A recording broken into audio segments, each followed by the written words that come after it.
제 미디어 컨텐츠 위원장 이양란 약사입니다. 오늘은 아주 특별한 분 모시고 이야기를 한번 나눠보도록 하겠습니다. 안녕하세요. 네, 반갑습니다. 작가님이라고 부르고 싶은데요. 역시 약사님도 되시죠? 네. 아마 소개 이제 쫙 나갈 텐데요.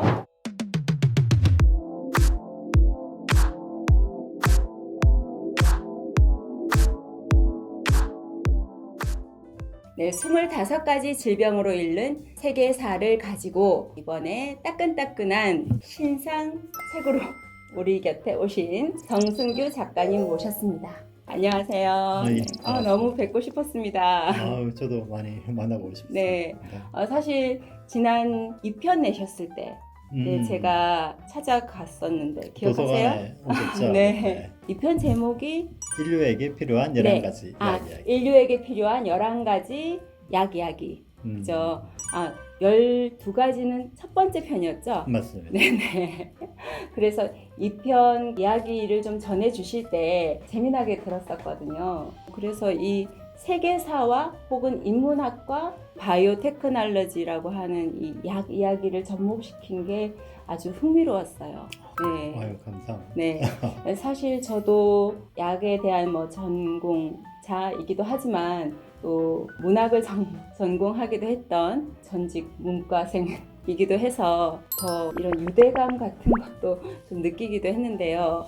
사실 이렇게 이과생이시면서도 인문학의 조예가 깊다는 게 쉽지가 않은 일 같거든요. 이런 계기가 있으셨을까요? 어려서부터 역사책을 읽는 걸 참 좋아했거든요. 네. 그런 것들이 다 자양분이 돼서 이렇게 책이 나오게 됐어요. 그러면 만약에 우리가 아이를 키울 때 인문학적 사고를 좀 많이 풍부하게 갖춘 이과형 아이로 좀 키우고 싶다라고 한다면 어릴 때 좀 어떤 교육을 좀 시키면 좋을까요? 어릴 때는 좀 쉬운 게 낫잖아요. 아무래도 네. 만화책부터 다 시작하지 않나 싶습니다. 만화책. 예. 의외의 대답인데요. 만화책. 일단은 흥미를 네. 가져야 되니까. 네. 그 흥미를 가져가지고 계속 읽다 보면 조금 더 내용이 더 깊어지는 것을 원하게 되거든요. 그렇게 되면서 이제 좀 더 알게 되고 더 알고 싶어지고 그런 것들이 원동력이 되지 않았나 싶습니다. 근데 작가님께서는 만화책으로 시작하셨어요? 어릴 때 다 만화책도 보지 않나요? 네, 전 추리소설 좋아했어요. 그래요. 이번에 그 책 내용에도 에거서 크리스티. 네, 제가 제일 좋아했던 첫 번째 소설가. 그래요. 혹시 아시나요? 에거서 크리스티가 원래 약국에서 일을 한 거 아시나요? 그때 그 양력 이런 데서 본 것 같아요. 맞아요. 와. 그래서 독약에 대한 그런 이야기가 많이 나오는데요. 네. 그 이유가 에거서 크리스티가 약국에서 일을 하면서 그 약에 대한 지식을 습득했던 거거든요. 역시 이게 자기가 살고 터득한 이런 환경 이런 게 영향을 안 미칠 수가 없네요. 맞습니다. 와, 흥미진진한데요? 그래요. 그 이야기 좀 해주시면 안 돼요? 네. 에거서 크리스티의 대표작이 있죠. 네. 예, 그리고 아무도 없었다. 네. 거기도 보면 독약이 나오거든요. 네네. 예, 청산가리라든가 맞아요. 포스크로랄 같은 거. 네. 그런 것들이 실제로 여러 가지 요소 중에서 들어가는데 그럼으로써 사람들에게 호기심을 자아내고 그리고 이야기가 어떻게 될 건가 그런 궁금증을 자아내는 것이 이제 에거서 크리스티의 어떤 그런 경력하고 관계가 있어요. 네. 그래서 우리가 경험하고 배웠던 모든 것들이 결국은 하나의 자산이 되어서 네. 결국은 이렇게 표출이 되는 거죠. 네. 그런 것 같아요. 이게 인문학이나 세계사나 문학 같은 그런 것들이 함께 이런 바이오테크놀로지와 조합이 돼야 조금 더 풍요롭고 좀 알차고 재밌고. 맞아요. 네. 원래 우리가 그 배우는 약학이란 것이 좀 이공계 쪽이라서 네. 딱딱하고 몸이 건조하기가 쉽거든요. 좀 그런 부분 있죠. 그런데 사람들이 원하는 것은 스토리예요. 맞습니다. 스토리텔링, 이야기를 참 좋아하거든요. 네. 그러니까 우리가 알고 있는 그 약학 지식만을 전달하면 너무 이제 딱딱해지기 쉬운데 네. 일반인들이 잘 알고 있는 역사적 이야기라든가 또 그런 문학에 대한 소재 네. 그런 것들을 응용을 해서 가미를 하게 된다면 약사들만 만들어낼 수 있는 그런 재밌는 스토리텔링이 나오게 되는 거죠. 네.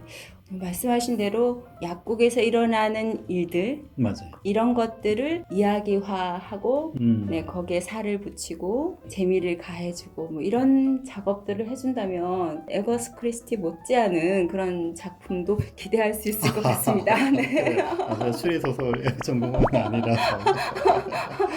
네, 추리소설 아니라도 충분히 또 다른 장르를 또 기대해 볼 수도 있을 것 같은데요. 네. 그래요. 그래서 만약에 다음에 한다면 이제 좀 화학적인 소재 그런 것들이 또 좀 관심을 가지지 않을까. 벌써 다음 작품 근데 구상을 아직까지 조금 너무 계속 1년마다 한 책을 하나 쓰니까 그렇죠. 지금 좀 지치더라고요. 2019년에 첫 책을 내셨던 걸로 알고 있고 2020년 지금 2021년 세 번째 책.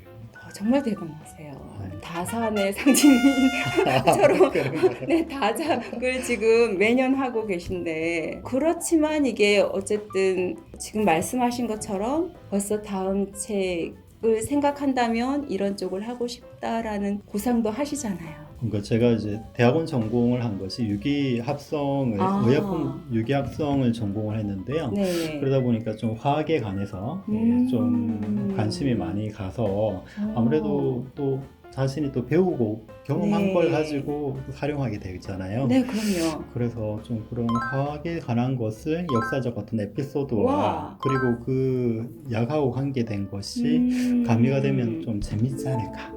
그렇게 좀 아이디어 차원에서 생각하고 있습니다. 어떻게 보면 상당히 어렵지 않을까 싶으면서도 또 어떻게 보면 제가 좀 비교적 최근에 읽은 책 중에서 웃음이라는 책이 있었어요. 네, 그랬는데 이제 왜 죽었느냐, 뭐 심장마비였느냐, 뭐냐 이랬는데 나중에 알고 보니까 그게 웃음가스, 속이라고 하는 웃음가스. 아산화질소. 네, 그런 물질이 되게끔 하는 촉매제가 들어있는. 그걸 여는 순간 이 공기와 함께 반응이 일어나서 그게 웃음가스로 변하면서 뭔가 독극물로 바뀌도록 해서 한바탕 웃고 나서 죽게 돼. 정말 화학적 변화가 네. 그래서 지금 말씀하시는 게 상당히 재밌는 그런 추리소설이 될 수도 있겠다. 그래요? 혼자 또 오바를 해봤습니다. 그래, 다음 책은 다음 책이고요. 우리 이 책 얘기 한번 해볼까요? 네.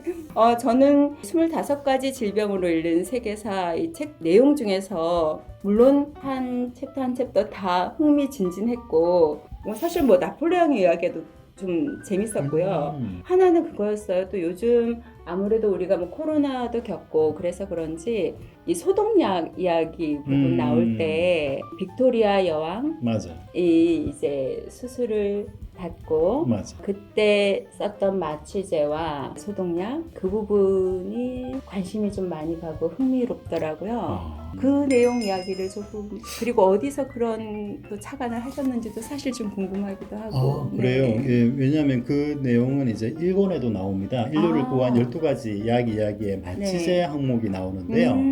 마취제 개발이 상당히 과학사 쪽으로는 큰 의미가 있더라고요. 그러니까 19세기 의학이라고 하면 상당히 좀 옛날 의학 같지만 19세기 의학에서 가장 큰 이제 발전이 뭐냐고 하면 마취제와 소독약의 발견이에요. 그러니까 이게 빅토리아 여왕 이야기를 넣었던 이유가 이 클로로포름이라는 이 마취제와 그리고 소독약이라는 페놀이라는 석탄산에서 나왔죠. 이것을 통해서 이제 이 여왕이 출산도 하고 또 종기 수술도 하고 이것이 상당히 19세기 의학을 대표하는 상징적인 이야기라서 넣었습니다. 왜냐하면 항생제가 개발된 건 20세기 이제 들어와서거든요.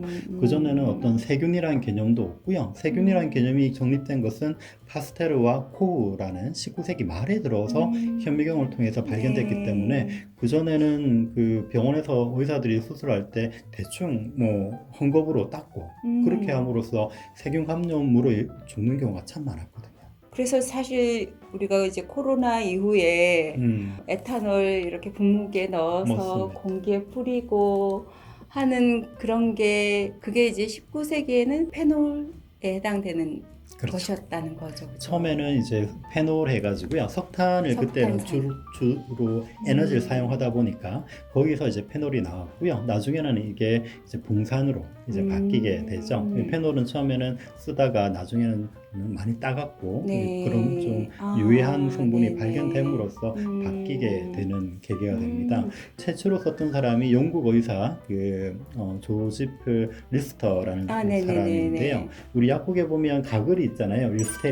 릴스테린이라는 이름이 그 사람 이름을 그분의 이름에서. 따서 나온 거예요. 오, 그렇군요. 그분이 이 빅토리아 여왕을 수술해 주셨던, 맞아요. 전기 수술해 주셨던. 네, 그분이 그 페놀을 분무기에 넣어서 공기 중에도 뿌리셨던. 그렇죠. 네, 수술할 때 이 수술 도구도 그걸로 닦고 맞아요. 공기에도 뿌리셨다고. 감염을 이제 막기 위해. 네, 네, 그게 이제 마치 선구적인 그런 느낌이 들더라고요. 지금 우리가 이렇게 뿌리는 것에. 그래서 좀 오버랩이 되면서 그걸 좀 여쭙고 싶었어요. 네. 네. 아, 그쪽 부분에 좀 관심 많으셨네요. 왠지 좀 지금 현실하고도 좀 크게 다르지 않은 것 같은 느낌? 혹시 네. 뭐 여왕이 나와서 더 관심이 나간 거 아닌가요? 네. 왕관도 좀 관심이 가서.